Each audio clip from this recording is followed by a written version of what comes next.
Hi friends, स्वादशास्त्र recipe या YouTube चॅनलवर आपल्या सर्वांचे मनापासून खूप खूप खूप स्वागत. आज आपल्यासाठी बिना वाटप केलेली बिना पूर्वतयारी केलेली अशी सुंदर चटपटीत आणि चवीला एकदम भन्नाट अशी छोलेची भाजी ही रेसिपी आणली आहे. व्हिडिओ कुठेही स्किप करू नका, पळवू नका, नाहीतर तुमची रेसिपी चुकू शकते. अशा प्रकारे करून बघा, खूपच आवडेल सर्वांना. काय होतं, उन्हाळ्याच्या दिवसात जास्त वाटणाच्या भाज्या खाल्ल्या की पित्त होतं, त्रास होतो. मग तुम्ही अशा साध्या सिंपल पद्धतीने जर छोलेची भाजी केली ना, तर कुणाला त्रासही होणार नाही आणि चवीला पण एकदम भन्नाट अशी होणार आहे. त्यासाठी मी रात्री बघा छोले भिजवून घेतले होते. सकाळी मी ते कुकरला 3 शिट्ट्यामध्ये शिजवून घेणार आहे.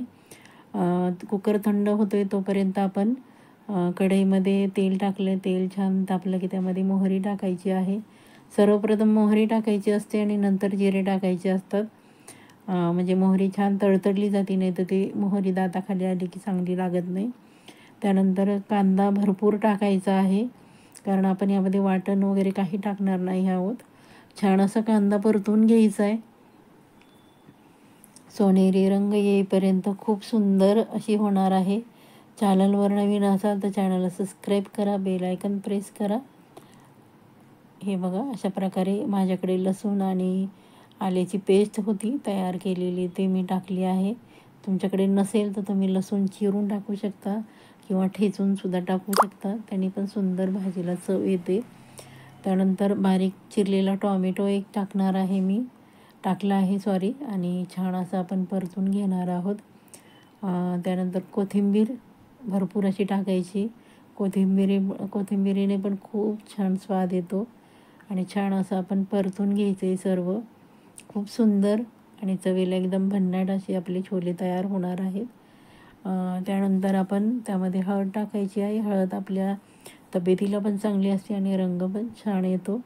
त्यानंतर हे बघा, अशा प्रकारे आपण छान परतून घेतले. त्यानंतर आपण त्यामध्ये थोडंसं पाणी टाकणार आहोत, जेणेकरून आपलं जे टॉमॅटो टाकलेला आहे आणि जो मसाला आहे तो छान भाजला जाईल. बघू शकता आपण किती सुंदर असं वास येतो आहे. हे बघा, आपला टॉमॅटो छान शिजला आहे आणि मसाले आहे ते पण छान शिजले गेले आहेत, बघू शकता आपण. त्यानंतर आपण माझा जो घरगुती मसाला आहे तो 1.5 चमचा मी टाकणार आहे. मी इथे भाजीला कुठल्याही दुसऱ्या मसाल्याचा वापर करत नाही मैत्रिणींनो, कारण माझा जो मसाला आहे तो 1 नंबर चवीचा आहे. त्यामध्ये तुमचा दुसरा कुठलाही मसाला वापरायची आवश्यकता नाही, जसं की धणे पावडर, जिरे पावडर किंवा अजून दुसरा कुठला मसाला मी वापरत नाही. माझा मसाला तुम्ही एकदा वापरून बघा, म्हणजे तुम्हाला कळेल त्याची चव. तुम्हाला जर हवा असेल तर मी डिस्क्रिप्शन बॉक्समध्ये माझा नंबर देते, एकदा तुम्ही ऑर्डर करून बघा आणि त्याची चव घेऊन बघा. एवढा अप्रतिम चवीचा आणि रंग पण खूप सुंदर येतो. हे बघा, अशा प्रकारे छान आपण मसाला भाजून घेतला आहे आणि त्यानंतर जे आपले उकडून घेतले होते आपण छोले ते टाकले आहेत.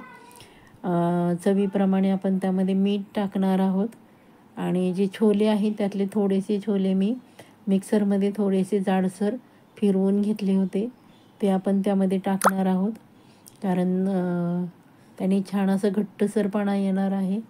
हे बघा, अशा प्रकारे मी मिक्सरला बारीक केले आणि टाकले आहेत. खूप छान चव लागते, खूपच अगदी भन्नाट. वाटण टाकायची पण गरज नाही, एवढं सुंदर आपलं मसाल्याची छोलेची भाजी तयार होत आहे. पाणी जेवढं आपल्याला घट्ट पातळ हवं आहे त्या प्रमाणात तुम्ही टाकू शकता. मी इथे गरम पाण्याचाच वापर केला आहे भाजीला. हे बघू शकता, गरम पाण्याचा वापर केल्याने भाजीला चव पण छान येते आणि उकळी पण पटकन येते.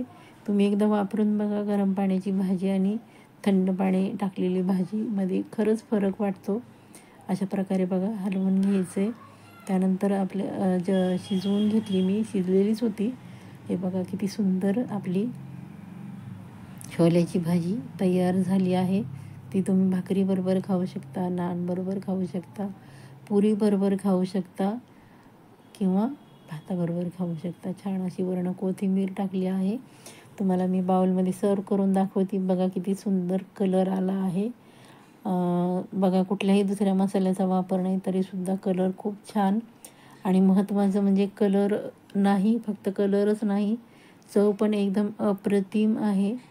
हे बघा किती सुंदर झाले आपली छोल्याची भाजी. चला तर मग पटकन लाईक करा, छानशी कमेंट करा आणि रेसिपी जरा जरी आवडली तर शेअर करा तुमच्या फ्रेंडमध्ये, फॅमिलीमध्ये, जेणेकरून आपल्या चॅनलला अजून सपोर्ट मिळेल. तुम्ही तर खूप सपोर्ट करत आहात. इथंपर्यंत सर्वांनी खूप सहकार्य केलं, त्याबद्दल आपले मी मनापासून खूप खूप आभारी आहे फ्रेंड्स. आतापर्यंत केलेल्या सहकार्याबद्दल असेच प्रेम आणि आशीर्वाद राहू द्या. पुढच्या रेसिपीसाठी तयार राहा. Bye bye friend.